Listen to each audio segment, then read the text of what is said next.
Доброго дня, пані та панове! Слава Україні! Сьогодні хочеться розпочати виступ українською мовою саме. За таких умов ми з вами зустрічаємося. Я сподіваюся, що всі знаходяться у безпеці. Я бажаю нам скорішої перемоги, миру нашій країні і сил нашим хлопцям. Now I will move to English, as you have probably met me before. And you know that I have done all my speeches in English. So I truly hope that my respected colleagues find themselves in peace and safety, as relative as it is these days.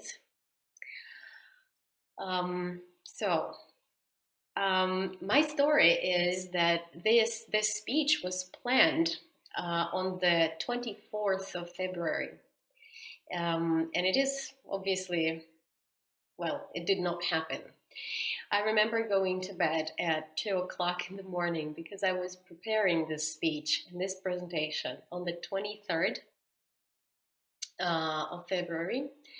And on the 24th, I woke up at 5. And obviously, the conference did not happen, and the respected educational project Na Urok contacted me saying that we have to postpone it until an undefined moment. So now the moment has come, and everyone is obviously in different places. But I'm glad that you're back and that you're ready to devote some of your time to English teaching and to studying methodology. So off we go. That's a bit of what happened to me before the war in some previous life. I am a Celta and Delta teacher and a Cambridge teacher. And I've taught English to groups of people of different age, starting from younger learners to teenagers and adults. I used to be a teacher for a private school. And then I became a mom, and since then I've been a freelance teacher and a teacher trainer. And I have done quite a few speeches with the project for now. So anyway. Today, our webinar is devoted to teacher talking time and student talking time. And in the course of this webinar, we will discuss the differences between a teacher-centered and a learner-centered classroom, talk about teacher talking time as such, so what we do, what we talk about as teachers in the classroom, and we will differentiate between quality teacher talk and meaningless, pointless teacher talk. And then we will look into some ways how to reduce meaningless teacher talk and increase student talking time. The core belief under this presentation is that our learners learn to speak by speaking. That is why it is quite important to give them a lot of opportunities to speak in class and to create an environment that promotes speaking. By this, I mean to say a learner-centered or a student-centered classroom. And my first question is, in your opinion, my respected colleagues, who is responsible for learning happening? Who is responsible for learning?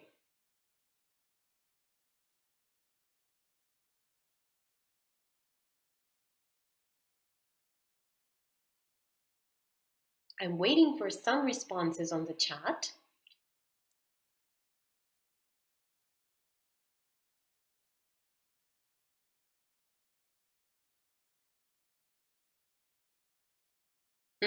I now got some answers. So both students and the teacher. So I actually quite agree with that answer. Both. I'm getting more answers here. See, the reason why I put this question is So this slide is called Sage on the Stage versus Guide on the Side. Obviously, this is about the role of the teacher in the classroom. Sage is someone who's wise, really, right? Sage on the stage. I am standing there and I am the container of all the knowledge and I'm passing that on to you guys. And so you are learning by listening to me or whatever. So that's the teacher-centered classroom. Versus guide on the side. So basically, as a teacher, I step aside, right? And I create the conditions for you guys to take responsibility for your own learning. So in a student-centered classroom, this responsibility is shared.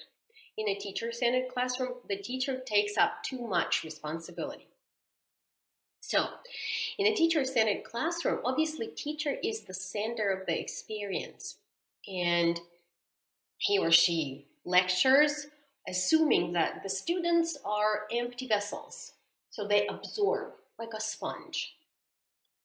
But that's not usually true because there is even some like data, some statistics of like how much we say and how much of it is heard and how much of it is remembered.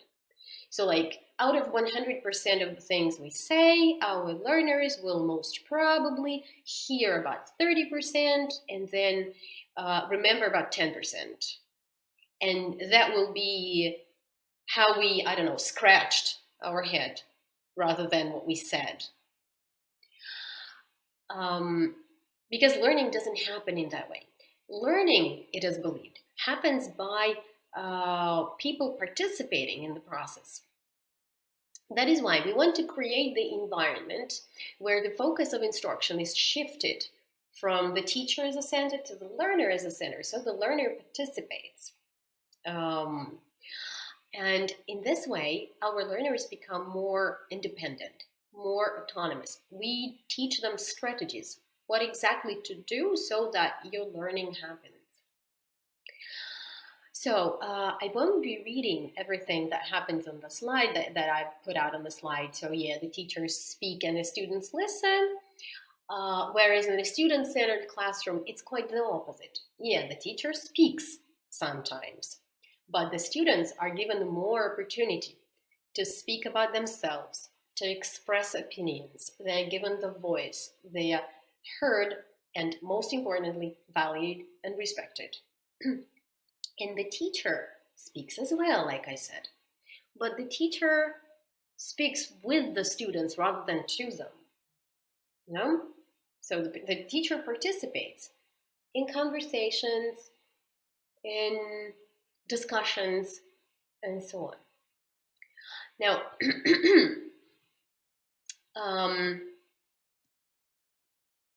if the teacher does speak in any classroom, whether it is teacher-centered that is mostly lecturing, and if it is student-centered, what kind of speaking does the teacher do in class? What constitutes teacher talking time? I'd like you guys to put some of your ideas on the chat for me as well. What do we do as teachers? What sort of things do we say?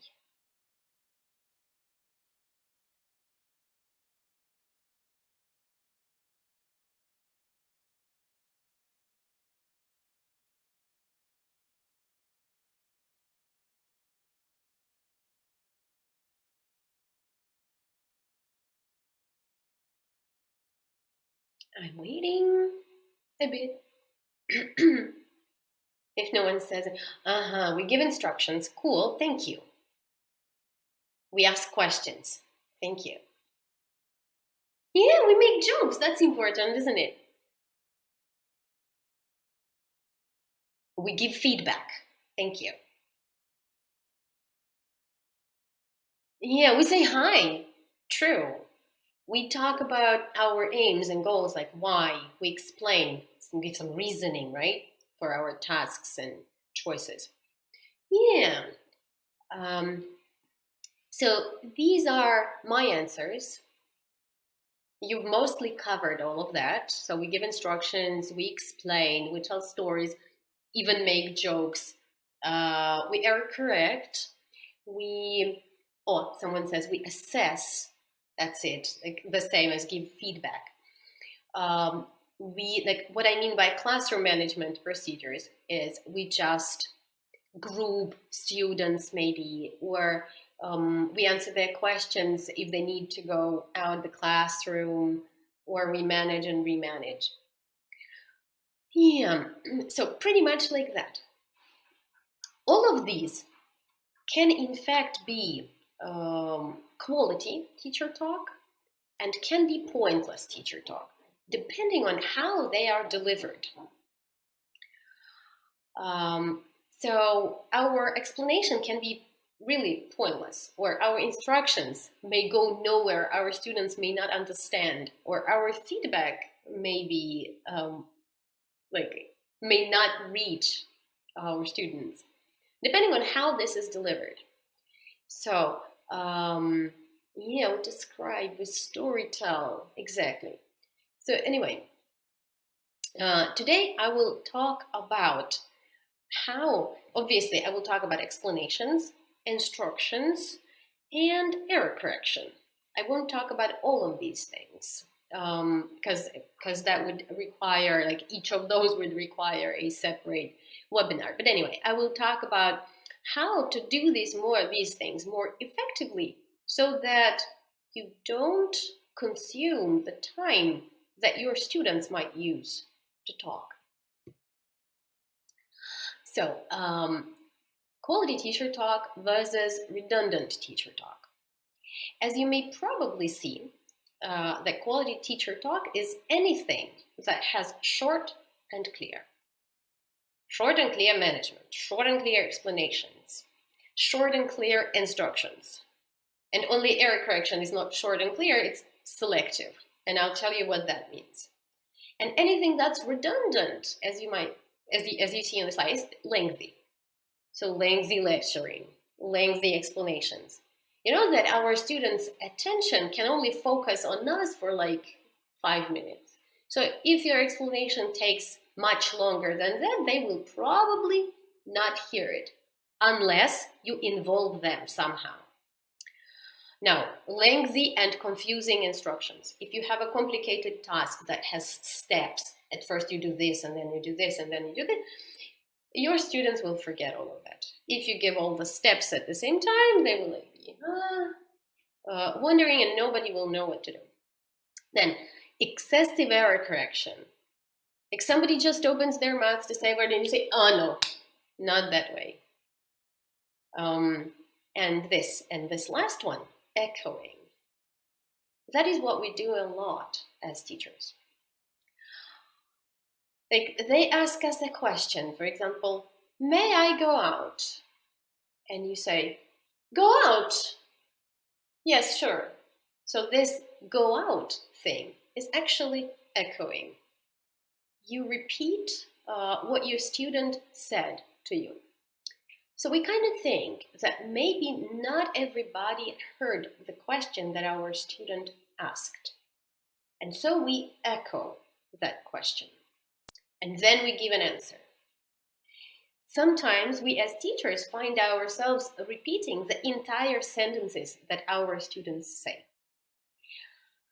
And sentence by sentence, that actually takes up a lot of time, a lot of our students' time, because lesson time is very limited, isn't it? So notice when you're about to do that, like repeat the entire sentence. Don't. Rather, ask your student to repeat the question one more time if you feel that the other students in class might not have heard the question. So it's better for the student to do that than for the teacher to echo and do her own talking. So anyway, like I said, short and clear will focus on short and clear explanations, giving instructions, and selective error correction. These three things. So we'll start with short and clear explanations. How that happens. So there are two approaches. And I'm not saying that one of the approaches is wrong and the other one is right. Not like that. These two approaches coexist, and it is your job as teachers to choose which approach fits best for each class. Now, deductive approach is, okay, I sit here at home and plan my class. I think, okay, I will teach them about can, could, and be able to. And so, all of a sudden, when my students come to my Zoom lesson these days, I put can, could, be able to, and start the explanation out of the blue, just because I chose that, or because my program says that, or because it's on my course, or whatever. So, for whatever reason, I choose this, I explain this on the whiteboard, and then I provide practice. That's deductive. It's got its benefits.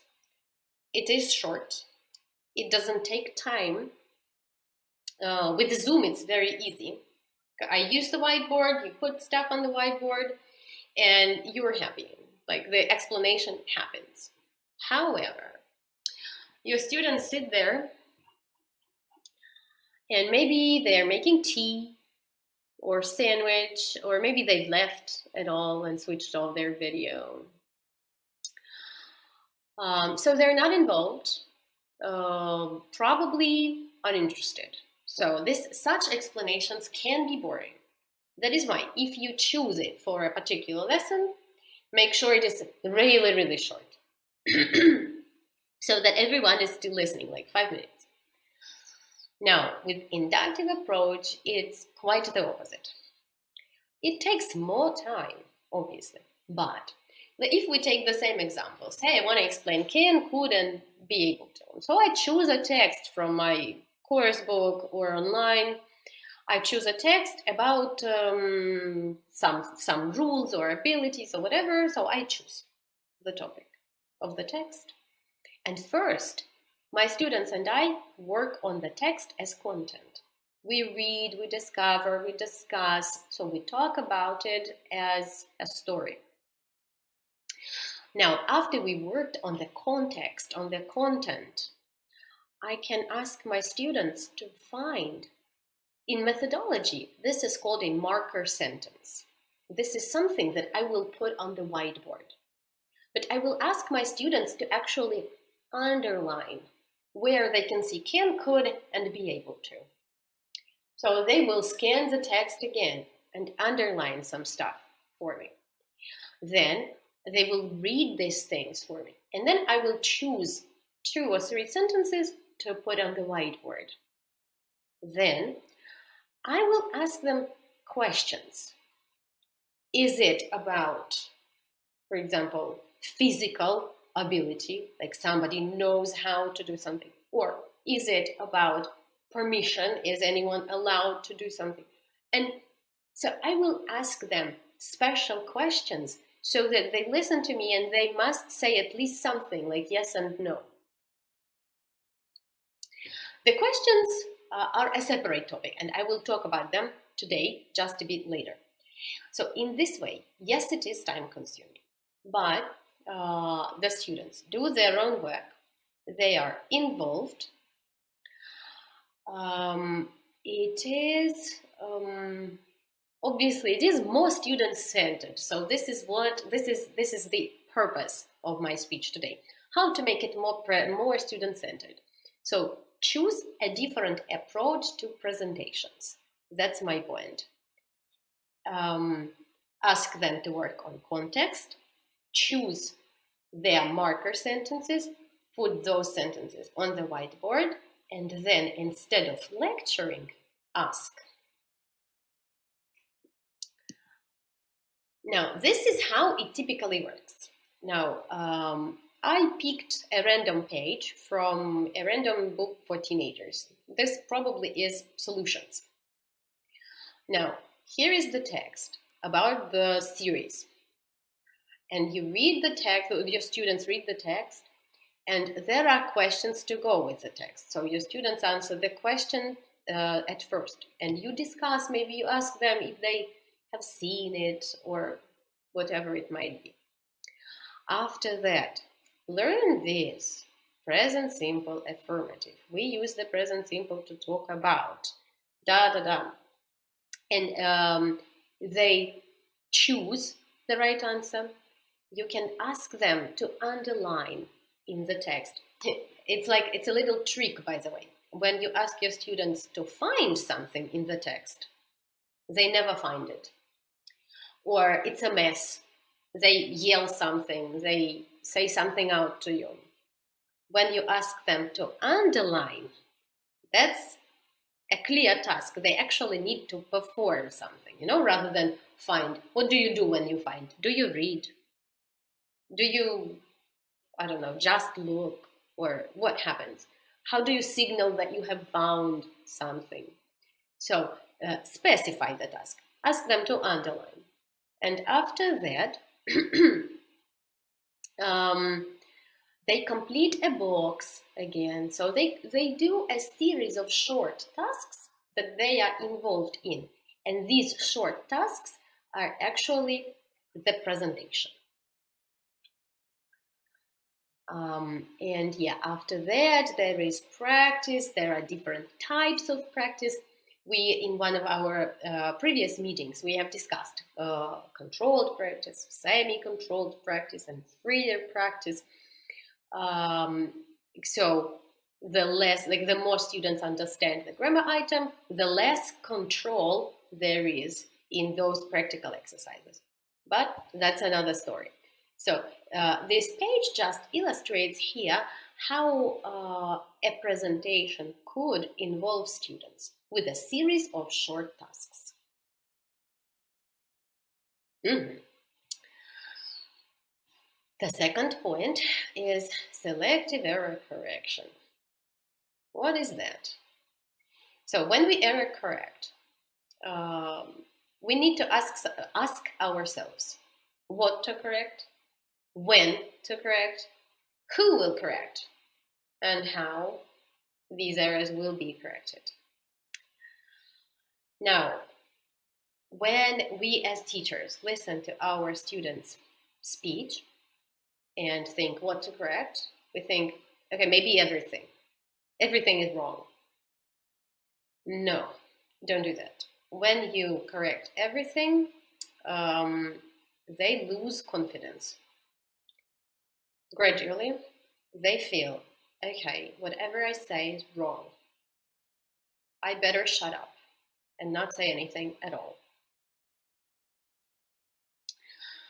That is why. About other question marks. When to correct? There are a couple of options. You can correct on the spot, immediately when this mistake happens. Or you can correct at a later moment in time. Who will correct? Who can correct, by the way, guys? Can you say something on the chat? Who can correct?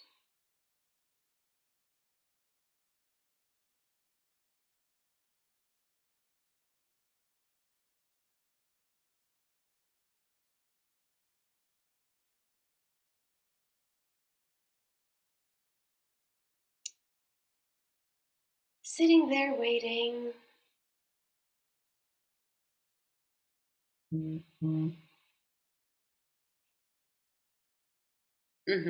Oh, someone saying that peers can correct. Indeed. Teachers can correct, for sure.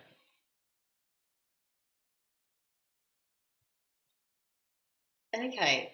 In fact, when it comes to error correction, I want to always to begin with self-correction, to try and see if the student is able to self-correct. Signal that there was an error, and the first thing that needs to be done is trigger them to self-correct. The first thing. The second thing, if not, then maybe somebody can help. If nothing happens, then obviously the teacher. So do it in stages. Self-correction, peer correction, teacher correction. And also how we can correct. So let me show you. What to correct? When I say target language, I mean the language that you are currently working on at this very moment on this very lesson. Some grammar that you are currently practicing, or something that you have learned very recently. Correct the language students already know as well, so something that you have learned before. But again, you can only be sure that they already know if you have taught this. Don't assume that your students know something that you personally haven't taught. And correct the mistakes that don't require a lengthy detour. What do I mean by this? If a mistake requires you to stop and give a full presentation on the whiteboard, and explain something entirely new, then this mistake should not be corrected. So, in other words, do not correct anything that your students do not know. Do not correct anything that will appear later on your course. Do not correct anything that requires a lengthy explanation. Now, there is a bit of a breakdown with the presentation. So anyway, when, there are the answers. Immediately and later. They are mixed up. When and who are mixed up on the slide, but whatever, I think you can figure it out. So, immediately and later. Please use immediate error correction when you correct target language that you are learning right now. And use the delayed correction is really good for speaking tasks. Imagine you have pairs of students discussing something, or groups of students discussing something, and you feel that you need to error correct. How do you do that? Do you interfere into every group? Do you talk to them? Do you stop them? Do you stop everyone and yell something in front of the class? No. You can get a clipboard, for example, with a piece of paper and walk around and listen to what they're saying and write down the most interesting examples. Don't write down too many. Write down 5 maximum. Of course, they will make more mistakes, but choose the ones that you find interesting, or write down some more. And when they are about to finish, you can spend this moment to write something that you wrote down on the whiteboard. So if you have like 15 mistakes, choose 5 that you like best. Put them on the whiteboard and involve the students into error correction. Why is this good? First of all, everyone will benefit from such type of error correction because not only the student who said that, but other students will also see. The student who said that will maybe recognize his or her sentence. But the thing is that you're not putting them on the spot. You're not saying, Masha said that and she was wrong. So it's not like that, right? You're not saying who said that, you just heard it. And so you put it on the whiteboard and you wanted to discuss this with the rest of the class. So this is about delayed error correction. On the spot for target language, delayed error correction for speaking activities where you don't want to interfere, but you still want to correct some of the mistakes. Now, we talked a bit about who corrects.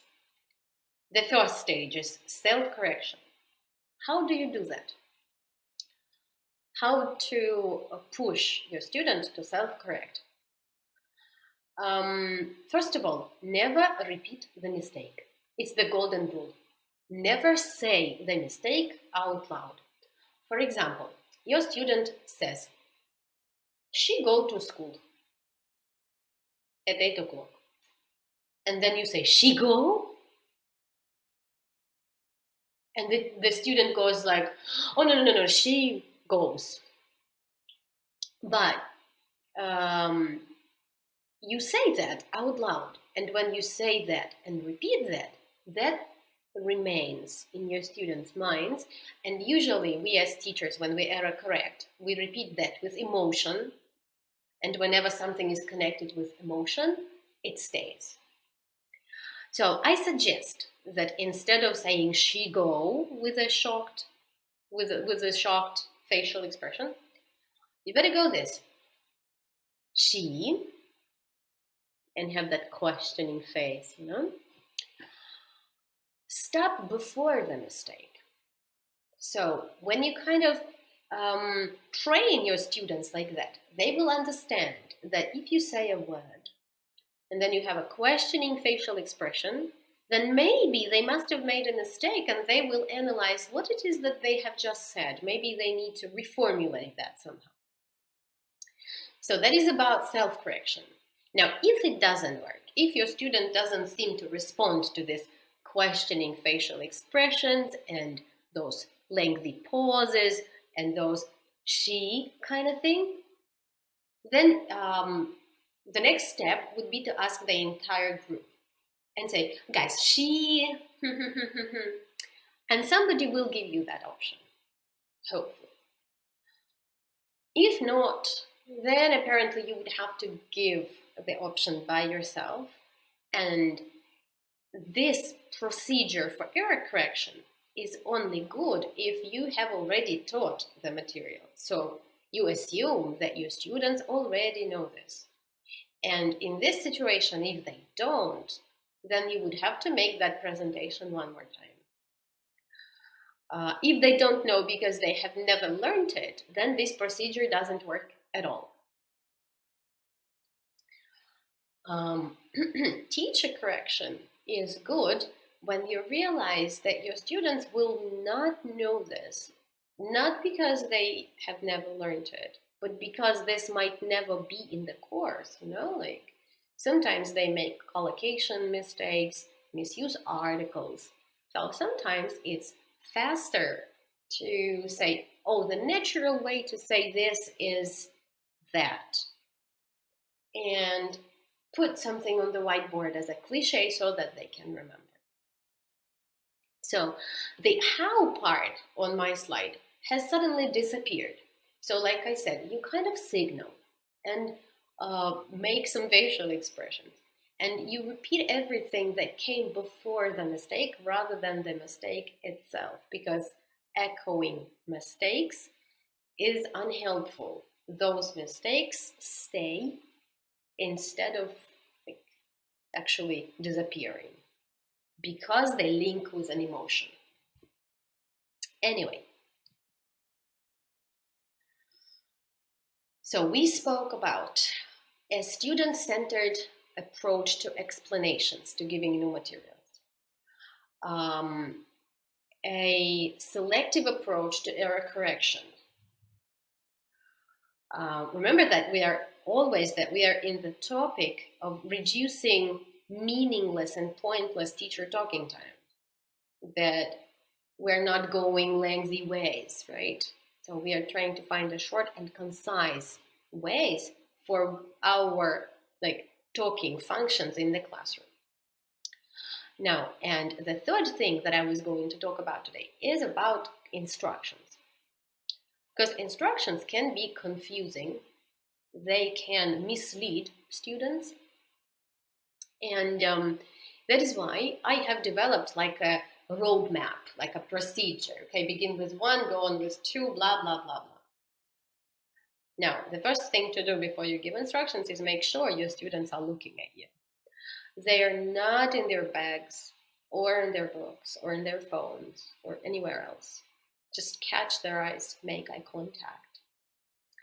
Then use imperative forms, I mean, open, read, rather than this complicated, I'd like you guys to open this book.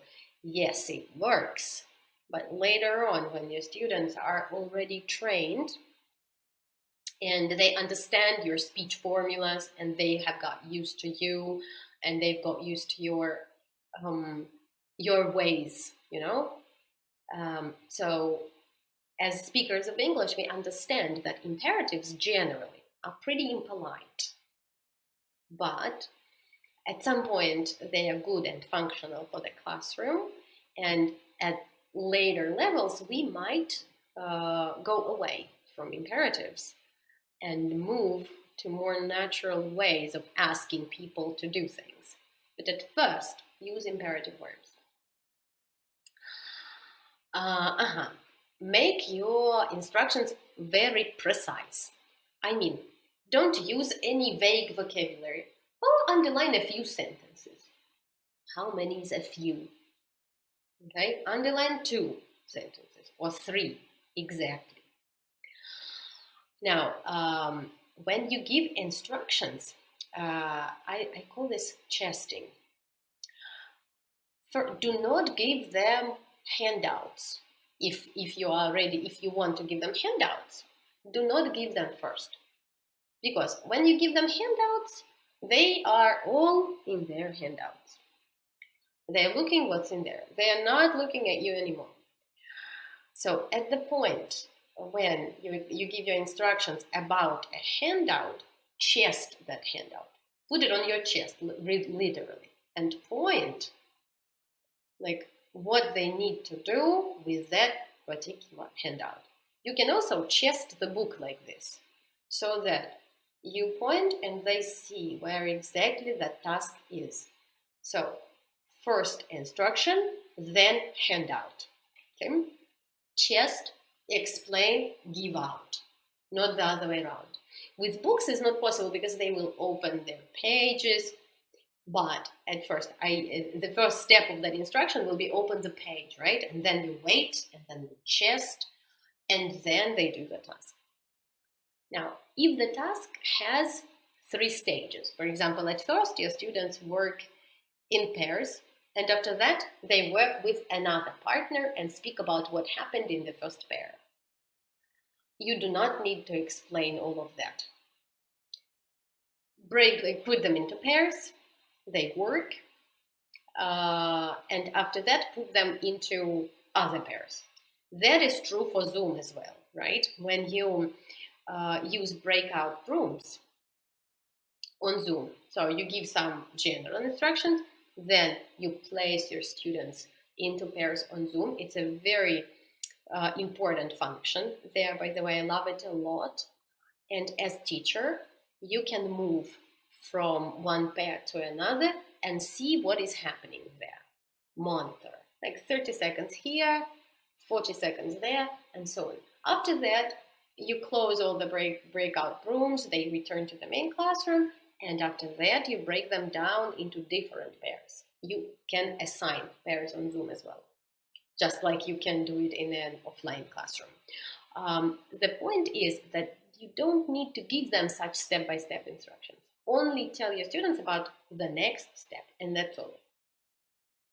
And when it comes to the following step of the same activity, give them the instructions for that step. Also, when you finish your instructions and you feel that your students know everything about the task, ask them instruction-checking questions. So you do that immediately after you give instructions. That must be 1 or 2 questions, but it's not like they need to repeat all the instructions. If you ask something silly like this, are we reading or writing? And they can say, we are reading, or we are doing both. We are reading and writing. You can ask them, how many questions are there in your task? And that, when they give you the number, okay, say there are 8. And you understand that they are looking at the right task. So it's either a yes-no question, an alternative question like, are we doing this or that? Or a question that requires a very simple answer. ask those questions each time when you give instructions, that really saves you time repeating instructions. Because there are times when we feel, everyone kind of knows what to do, when we begin the task and we see that they are doing something totally wrong, not on that page, and absolutely not what we explained. That is why these instruction checking questions help and save us time. Now, this don't ask part somehow also disappeared. What it said there was, don't ask, do you understand? Or is it clear? These days, students are generally braver. And if they do not understand, they say, no, I don't understand, repeat all of that. But there might be a situation when you ask them, do you understand? And they say, all of them say yes, because they don't want to feel bad about themselves. They don't want to feel not so smart or whatever. And they just don't admit that they don't understand. And so, as a result, you have a class of students who have no idea what they're doing. So, do you understand is not a good instruction checking question. An instruction checking question must require a yes/no answer, a specific but short information. It comes immediately after the instruction, and it has to be matched well to the task. So that when your students answer that question, you have an understanding that they understand.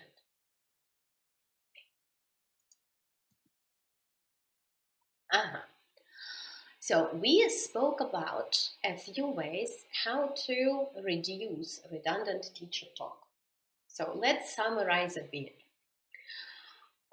Give short, clear instructions, use instruction checking questions, error correct selectively, do not chit-chat about every mistake.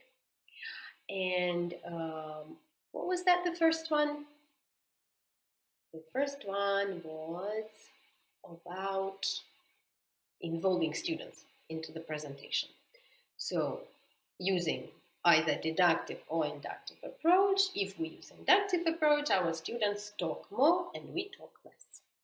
Now, that was about reducing redundant teacher talk. The point, the bullet point, that is nearly gone again from this slide. Now, how to increase student talk? What do we do? You have probably noticed that in my speech, I have referred a lot to pair work and group work. I realize that now we work online a lot, but our online platforms allow us, luckily, they allow us to use pair work to break our students down into pairs or groups. It allows, those platforms allow us to monitor and enter those separate tracks and see what happens. So it is important because imagine at a given moment in time, say a minute or 10 minutes or whatever, one student would be talking if we were doing a full class, a whole class activity. Or 5 students would be talking at the same time if we broke them down into pairs. Or 3 students would be talking if we broke them down into groups. And that is why, so we need to spend classroom time in the most effective way so that most students can benefit. Yeah, ask, like it says, plenty of open-ended questions and respect your students' input. I mean, when you are truly interested in their lives, you know, when you ask them about weekends, their personal stories, their war stories, their traveling, and they share their personal stories. And if you remember those stories a bit, at least, and then the next lesson you follow up and ask a more specific question rather than how are you, you know, but something that refers back to their story. That usually boosts students' desire, willingness to talk to teachers. Use communicative activities. There are some resource book activities that you probably know a lot about. And when you have used, remember how I told you about stages of practice, right? Like controlled, semi-controlled, and then freer. So such resource book activities, they help you organize less controlled activities, semi-controlled or freer activities. So in order for you to provide more practice for your students of a specific grammar items. Now, another thing is we as teachers are often afraid of silence. So we ask a question, it falls nowhere. Okay, fine, wait. Your students might need some time to be more courageous, to come up with thoughts and ideas. It's fine to wait for some time. If nothing happens, then refer a question to somebody specific. Call a few names and see if they're willing to answer. And again, reduce redundant teacher talk. So, that's all from me today. I hope it was useful. I hope you can still use it even if in your online teaching practice. And if you happen to have questions and comments, I will be glad to answer those.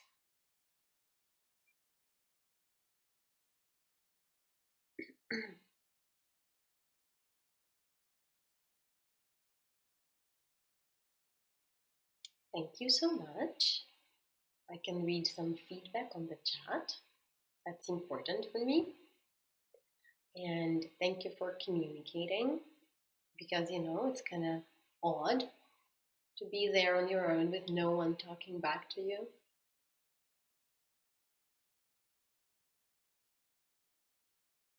Thank you.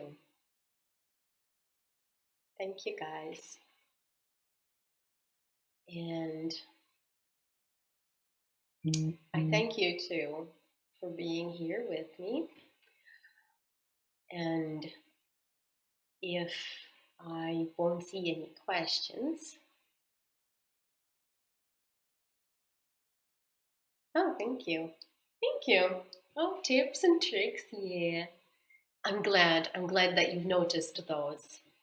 Something that you can really apply in your classroom. Thank you. Anyway, thank you for the feedback. As I cannot see any questions, then the project administrators will transfer any questions if I've missed them. I want to finish my speech with Slava Ukraini. And I wish us all the soonest victory. Thank you guys for being with me.